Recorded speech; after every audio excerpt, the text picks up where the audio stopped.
Safe act TV के कार्यक्रम safety की अदालत में आप सभी का स्वागत है।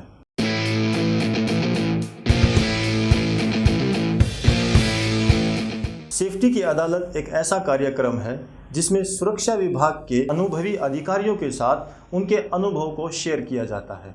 और आज हमारे साथ एक ऐसी पर्सनैलिटी जुड़ रही है जिन्होंने सुरक्षा विभाग में अपना 20 साल कीमती समय दिया और उनके साथ एक अच्छा खासा डिस्कशन आपके सामने प्रेजेंट करेंगे। हम बात करेंगे मिस्टर सुशांत कुमार महापात्रा जी से। नमस्कार। श्री सुशांत कुमार महापात्रा जी एक सुरक्षा अधिकारी हैं जिन्हें सुरक्षा विभाग में 20 साल का अनुभव है। Steel plant, power plant, cement plant, railway, transmission, highway, metro project आदि के साथ multinational companies KVK, Lanco, Tata group, RPG group, GMR के साथ सुरक्षा विभाग में कार्य किया है। Shri Sushant Kumar Mahapatra ji B Tech mechanical, M Tech environment, MBA disaster management, PDIS state council Orissa, lead auditor ISO 45001 आदि मुख्य क्वालिफिकेशन कर चुके हैं। वर्तमान में Shri Sushant Kumar Mahapatra ji secured build engineering and consultant LLP में एज अ डायरेक्टर ईएचएस कार्यरत हैं। सर, आपका जो ये अनुभव उसमें सेफ्टी कल्चर को किस तरीके से डेवलप किया जाता है, मतलब कंस्ट्रक्शन सेफ्टी और प्रोसेस सेफ्टी, इसमें क्या डिफरेंस है? देखिए, जहाँ हम सेफ्टी कल्चर की बात करते हैं तो उसमें दो चीज़ें आती हैं। सबसे पहला बिहेवियरल एस्पेक्ट और एक होता है आपका रिस्पॉन्सिबिलिटी। जहाँ बिहेवियर की बात करते हैं, देखिए कल्चर किसे कहते हैं? हम कल्चर कहते हैं मास बिहेवियर को, ठीक है। मास बिहेवियर को कल्चर कहते हैं। तो मास बिहेवियर इंडिविजुअल बिहेवियर से आता है। इंडिविजुअल जब 5 लोग मिलके एक एक कुछ बिहेवियर दिखाते हैं, वो पांचों को मिलाने के बाद जो बिहेवियर रिफ्लेक्ट करती है कंबाइनली, उसे हम कहते हैं कल्चर। तो कल्चर एक दिन में डेवलप नहीं होती कहीं पे भी, चाहे पुरानी कंपनी हो चाहे नई कंपनी हो। इवन पुरानी कंपनी में एक नई जगह जब काम चालू होती है तो उसमें भी कल्चर शुरू दिन से डेवलप करना पड़ता है। अगर शुरू से आप उसको ढीला छोड़ देंगे तो कल्चरल डेवलपमेंट वहाँ नहीं हो पाती। इसीलिए कई अच्छी कंपनियों का कल्चर एक साइट में बहुत बेहतरीन दिखने के बावजूद दूसरे साइट में वो अच्छा नहीं दिखता। उसका कारण यही है क्योंकि शुरू दिन से कंपनी का ब्रांड को लेके अगर चले जाएं आप और साइट पे डेवलपमेंट ना करें तो नहीं होगा। तो इसलिए कल्चरल डेवलपमेंट की बात जहाँ पे हम करते हैं तो वहाँ पे मास बिहेवियर अच्छा होना चाहिए, और मास बिहेवियर अच्छा होने के लिए इंडिविजुअल बिहेवियर को अच्छा करना जरूरी है। और बिहेवियर का बात जब हम करेंगे, थॉट, बिलीफ एंड उसका जो थॉट है, उसका बिलीफ्स है, वो क्या किन चीज़ों पर विश्वास करता है, ये सारी चीज़ें मायने रखती है, ठीक है। उसकी इंडिविजुअल बिहेवियर को वो सारी चीज़ें अफेक्ट करती है। दूसरा है रेस्पॉन्सिबिलिटी फैक्टर। जब रेस्पॉन्सिबिलिटी की बात करते हैं तो रेस्पॉन्सिबिलिटी को अगर ओनरशिप है, वहाँ पे अगर आपका ऑर्गेनाइजेशन चार्ट प्रॉपरली डिवाइडेड है, हर काम के लिए स्पेसिफिक आदमी है, तो फिर सारी चीज़ें सिस्टमेटिक चलेंगी। और उसमें वर्क परमिट सिस्टम भी एक पार्ट है। अगर ये सारी चीज़ें सिस्टमेटिक चल रही है और साथ में लोगों के बिहेवियर है तो सब कुछ अच्छा चलेगा। और हम जब बात करते हैं ये आप प्रोसेस और कंस्ट्रक्शन सेफ्टी की बात डिफरेंशिएशन पूछ रहे थे। हाँ। तो प्रोसेस एंड कंस्ट्रक्शन सेफ्टी में डिफरेंस ये है, देखिए कंस्ट्रक्शन सेफ्टी में लोग फ्लक्चुएट होते रहेंगे, रेगुलरली लोग बदलते रहते हैं। लेकिन प्रोसेस में क्या है, लोग बदलते नहीं हैं। ऑलमोस्ट 99% लोग हमेशा वही रहते हैं। 1-8% कहीं पे लोग छोड़ जाते हैं, नए ज्वाइन कर जाते हैं, लेकिन जो ज्वाइन भी करते हैं वो भी किसी सिस्टमेटिक एस्टेब्लिश कंपनी से आए हुए होते हैं। तो इसलिए वहाँ पे मैन पावर चेंजिंग का बहुत ज़्यादा असर नहीं पड़ता। एक फैक्टर ये है। दूसरा फैक्टर उसमें ये है कि वहाँ पे काम सारे सिस्टमेटिक है, क्योंकि आपका बाउंड्री फिक्स है, आपका रूट मार्किंग फिक्स है, सारी चीज़ें आपका फिक्स है, तो आप वहाँ पे एक सिस्टम डेवलप कर सकते हैं। लेकिन वही चीज़ कंस्ट्रक्शन साइट में आप एक एस्टेब्लिश सिस्टम नहीं रख सकते। वहाँ पे क्या लोग बदलते रहते हैं और साथ में जगह भी बदलती रहती है। आप किसी भी कंस्ट्रक्शन साइट में प्रोजेक्ट चल रही है, आप वहाँ पे जाके पहुँचो और वहाँ पे पूछो, किसी को पूछो कि तुम छुट्टी गए हो, नहीं गया होगा लगभग। अगर कोई छुट्टी गया होगा तो 15 दिन बाद जब वो आता है तो साइट का हुलिया चेंज हो जाता है, पूरा सिचुएशन ही चेंज हो जाएगी, क्योंकि वो एरिया ही चेंज हो जाती है, कंप्लीटली कंस्ट्रक्शन हो चुका होगा उस एरिया में और कुछ बहुत ज़्यादा चेंजेस हो चुके हैं। जब इतना ज़्यादा चेंजेस है, 15 दिन में ही इतना ज़्यादा चेंजेस हो जाता है, तो आप किसी चीज़ को भी सस्टेन रखने की बात वहाँ सोच नहीं सकते। तो बेसिक डिफरेंस इसमें यह है। तो अभी आपने सर जैसे सस्टेन का जो शब्द एक यूज़ किया, अभी HSC के साथ में ना बहुत सारे शब्द जुड़ते चले गए हैं, जैसे कहीं पे HSSE सेफ्टी एंड सिक्योरिटी, उसको अभी सस्टेन शब्द, सस्टेनेबिलिटी, ये शब्द भी इसके साथ एक जुड़ने जा रहा है। इसके रिलेटेड बहुत सारे ऐसे कोर्सेज भी आ गए हैं इंडस्ट्री में। तो किस तरीके से इसको डेवलप किया जा सकता है सर, और इसको डेवलप करने के पीछे उद्देश्य क्या है हमारा? देखिए, शब्द जोड़ने से कहीं पे बहुत बेहतरीन चीज़ें नहीं हो जाती। ये शब्द जोड़ने का जो फंडा है ना, ये यूरोपियन से आया है। ठीक है, नए नए चीज़ों को आप नए नए नाम से पुकारो तो नई थोड़ी हो जाती है। माँ को मम्मी बोलने से माँ तो माँ ही रहती है, तो चीज़ें चेंज नहीं होती। और सस्टेनेबिलिटी की बात जहाँ हम करते हैं, sustainability is a integral part of safety. सुरक्षा का एक अंतर्निहित शब्द है वो, क्योंकि जहाँ पे हम सुरक्षा की बात करते हैं, सुरक्षा आपका सदैव रहे, इसी को सस्टेनेबल कहते हैं। अब सदैव रहे तो इसको अलग से लेके थोड़ी सोचना है, अलग से लेके नहीं सोचना है ना, वो तो उसी का इंटीग्रल पार्ट है। अगर आप सुरक्षा करना चाह रहे हैं तो आज जैसा करना चाह रहे हैं, कल भी चाहेंगे, परसों भी चाहेंगे, हमें हमेशा सुरक्षित रहना है, एक दो दिन के लिए नहीं बनना है। ठीक है, तो इसलिए सस्टेनेबिलिटी इसका एक इनहेरेंट पार्ट है। नए नए शब्द लोग जुड़ते जाते हैं क्योंकि अपना नयापन दिखाने के चक्कर में, नयापन दिखाने के लिए ऐसे किया जाता है। लेकिन अगर सस्टेनेबिलिटी की बात सही में कहें तो शुरू दिन से ही जब हम कहते थे कि सेफ्टी हमेशा है, तो हमेशा की बात जब करते हैं तो सस्टेनेबिलिटी आ गई। ठीक है, लेकिन ग्राउंड में उसका इम्प्लीमेंटेशन पहले कम हो रहा था, अभी लोगों में अवेयरनेस बढ़ते जा रहा है तो उसका इम्प्लीमेंटेशन ज़्यादा हो गया। डिफरेंस ये है। ठीक है, बाकी सस्टेनेबिलिटी हमेशा से इनहेरेंटली इसका पार्ट है। राइट। तो अभी जैसे आपने कहा सर कि यूरोपियन कंट्री में से ये चीज़ें यहाँ पे डेवलप हो रही हैं, तो हमारे भारतीय सेफ्टी कल्चर, जो इंडिया का सेफ्टी कल्चर है और बाहर का जो विदेशों का जो सेफ्टी कल्चर है, उसमें क्या डिफरेंस है? आपको सबसे पहले भारत के इतिहास में जाना होगा। अगर ऐसा आप कंपैरिजन स्टेट में आएंगे तो वन साइडेड डिसीजन आप कभी नहीं दे सकते। ओके। सबसे पहला है कि भारत का जो फैक्ट्री एक्ट है, फैक्ट्री एक्ट के मामले में, जो कारखाना संबंधित नियमों के मामले में भारत का इतिहास सबसे पुराना है। सबसे पुराना मतलब पृथ्वी में जब लोगों ने सोचा भी नहीं था तब हम इम्प्लीमेंट कर रहे थे। ठीक है, ये बात और है कि हम उसको सस्टेन करके नहीं रख पाए क्योंकि विदेशी आक्रांताएं आए और उसको परिवर्तन कर दिए, फिर उनके फार्मूले से हम चलने लगे। तो फैक्ट्री एक्ट के मामले में भारत का इतिहास सबसे पुराना है।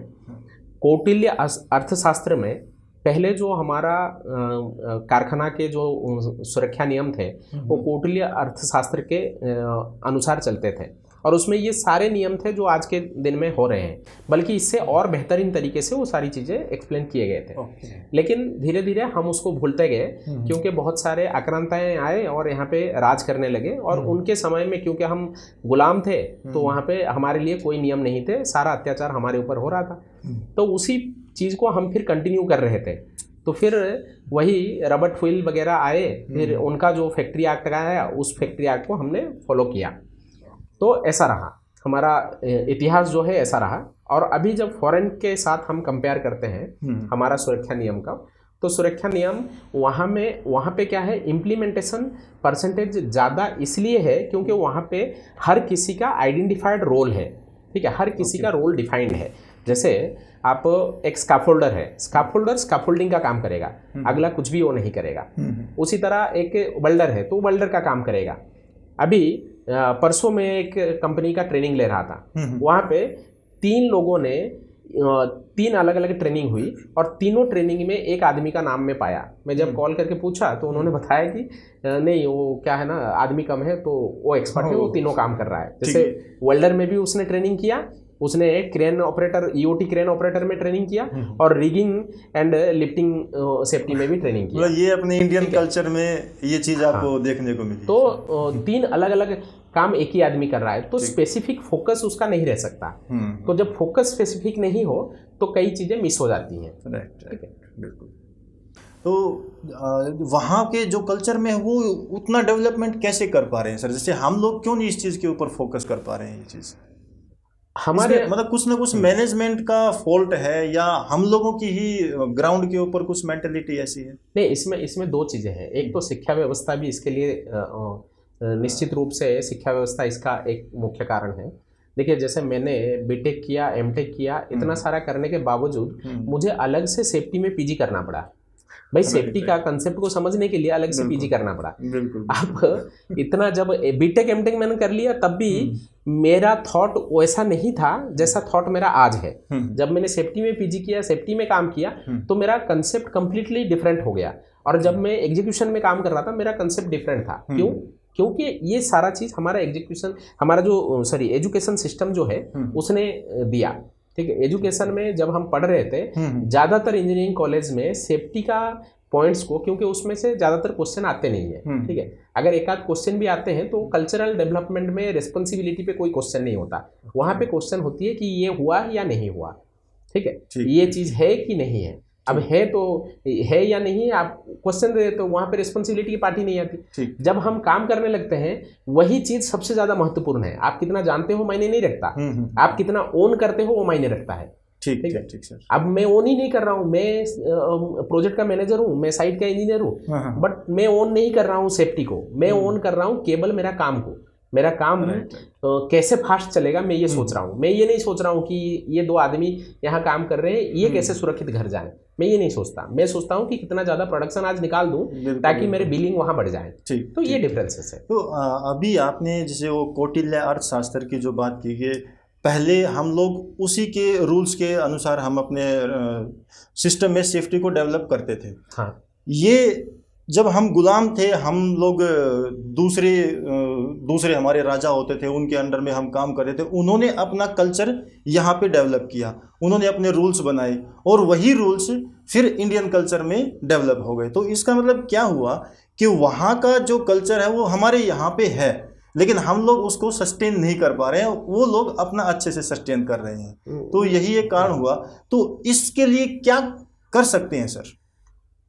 देखिए, इसमें थोड़ा सा करेक्शन मैं चाहूँगा कि करेक्शन थोड़ा सा हो। करेक्शन ये है कि पहले तो जो हम जब कौटिल्य अर्थशास्त्र को या और कोई भी राजाओं का रूल को फॉलो करते थे, उस वक्त जो राज करने वाला आदमी भी हमारा था और हम भी यहीं के थे। तो दोनों एक ही जगह के थे और दोनों के फेवर में ही जो कानून बनते थे वो बनते थे।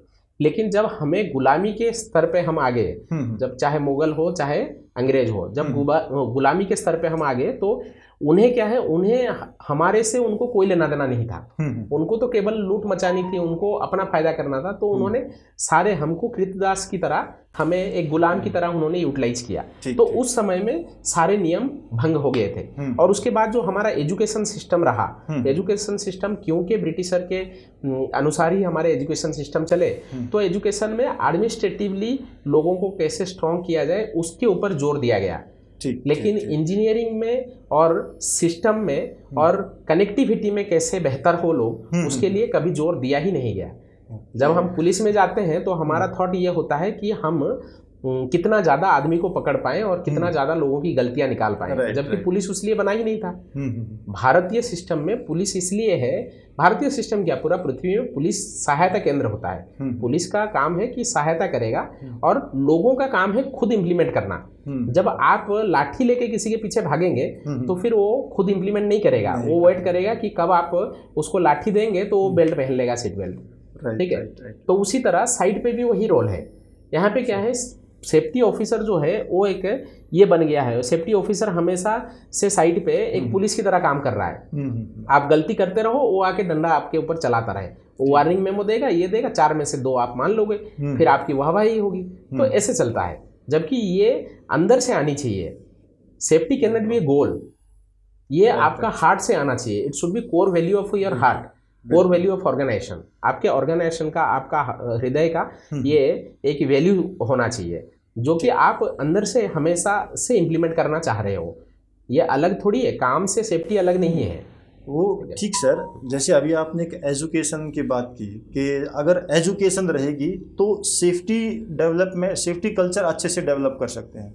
लेकिन यहाँ पे क्या हुआ कि जैसे वर्कर्स लोग हैं, अब वर्कर्स लोगों को उतना एजुकेशन नहीं है, तो किस तरीके से फिर डेवलप करेंगे हम? वर्कर्स को किस तरीके से उनके दिमाग में, उनको दिल से समझ में आए कि सेफ्टी करना चाहिए हमें? हाँ, तो वर्कर्स के लिए भारत सरकार ने बहुत बेहतरीन उपाय किए हैं। भारत सरकार ने अपने तरफ से स्किल डेवलपमेंट का हजारों नहीं लाखों सेंटर्स चलाए। उसमें वेल्डर भी प्रॉपरली ट्रेनिंग लेके निकलेगा, उसमें कैमरामैन भी निकलेगा, उसमें ये भी निकलेगा, फिटर भी निकलेगा, उसमें इलेक्ट्रिशियन निकलेगा। सारे लोग, पढ़ाई बहुत करने की ज़रूरत नहीं है। आप केवल सिंपली लिखना जानते हो, अपने भाषा में जानते हो, हिंदी, तेलुगु, तमिल, उड़िया, किसी भी भाषा को आप जानते हो, उसी भाषा में आप पढ़ सकते हो, स्किल डेवलपमेंट ट्रेनिंग कर सकते हो। ऐसा प्रावधान गवर्नमेंट ऑफ इंडिया ने किया और हर स्टेट में लगभग सेंटर है। लेकिन वहाँ पे भी हमारे में इतना ज़्यादा ये हो गई है, हमारे में इतना ज़्यादा नेगेटिविटी भर गई है, वहाँ पे भी लोग रजिस्ट्रेशन करके सर्टिफिकेट ले जाते हैं, ठीक है। और प्रॉब्लम वहीं से चालू है, जब आप अच्छे से उस काम को समझते ही नहीं हो। खाली वेल्डिंग करना वेल्डर नहीं होता, वेल्डिंग करने से वेल्डर आप नहीं बनते। वेल्डर बनने के लिए आपको वेल्डिंग मशीन की पूरी जानकारी होनी जरूरी है। भले ही आप उसको रिपेयर नहीं कर रहे हो, लेकिन आपको हर एक पुर्जे को उसको समझना होगा। करंट कहाँ से आ रही है और क्यों करंट की जरूरत है, करंट आती है तो सबसे पहले कौन सा पार्ट चालू होता है और कैसे कैसे आगे बढ़ता है, फिर फाइनल आउटपुट हमारे पास कैसे आती है, और आउटपुट में क्या करंट है, इनपुट में क्या करंट था। हाँ, उसमें एसी था, इसमें डीसी है, तो डीसी और एसी में क्या अंतर है, ये सारी चीजें हमें समझनी होंगी अगर वेल्डर बनना है तो। लेकिन हम वेल्डर कैसे डिसाइड करते हैं, वेल्डिंग कितना बढ़िया करता है, उसका फिनिशिंग है, वो उसको हम अच्छे वेल्डर में ले लेते हैं। अब इसी में सारा प्रॉब्लम है। तो वो सेफ्टी को इसका पार्ट ही नहीं समझा, वो काम और सेफ्टी को अलग करके वो देखने लगा। तो ये चीज़ है। ठीक ठीक ठीक, नहीं ये बहुत मतलब आपने अच्छी बात बताई है कि किसी का इंटरव्यू अगर लेते हैं तो खाली उसकी एक वही कैपेबिलिटी देखते हैं कि इसकी फिनिशिंग कितनी अच्छी है, उसका जो बैक एंड जो नॉलेज है उस चीज़ के बारे में कभी सोचा ही नहीं जाता है।